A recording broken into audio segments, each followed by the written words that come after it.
嗱，屬虎嘅朋友今年有個太陰星，太陰星就代表有女貴人㗎，不論係男性、女性嘅屬虎嘅朋友咧，今年都女貴人特別多。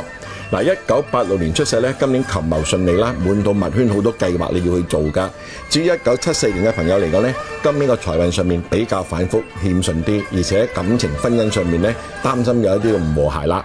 1962年嘅今年正財相當之穩定，但係偏財運嚟講咧就欠缺咗，所以今年千祈唔好做炒賣嘅動作啦。嗱，1950年嘅今年要注意咧就小心關節上嘅問題啦，腰骨啦、坐骨神經，其次以晚輩嘅代溝嚟講咧，今年特別嚴重一啲。嗱，38年出世嘅喺今年裏面咧，你嘅晚輩特別多吉慶事㗎。秋季開始咧，一路至到年底，有機會你嘅晚輩有一啲喜慶事出現啦，包括結婚添丁㗎。屬虎嘅朋友咧，今年有太陰星，雖然有貴人相助啫喎，但係同樣咧有一個三刑，有一個亡神，象徵住有破財機會。所以喺今年裏面，如果你想財運好嘅話咧，喺床頭側邊或者書台上面咧擺放一個招財龜，可以幫你化解是非之餘，亦可以提升你嘅財運㗎。嗱，屬兔嘅朋友咧，今年亦都有個驛馬星，係代表工作啊或者係變動係特別多啦。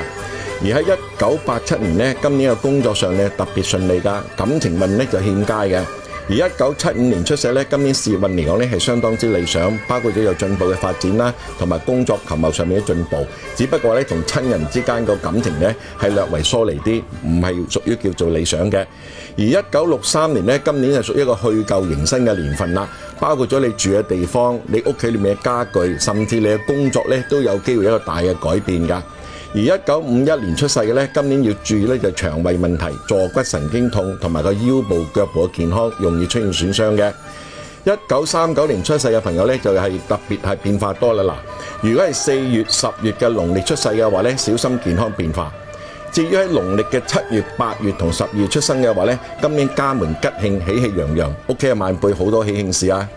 屬兔嘅朋友咧，今年有個驛馬星，係代表驛馬大財嘅。今年嚟講咧，係適宜遠方揾錢，所以可以喺床頭上面或者你嘅書台上面咧擺放你嘅幸運飾物五穀豐收咧，加強你嘅財運㗎。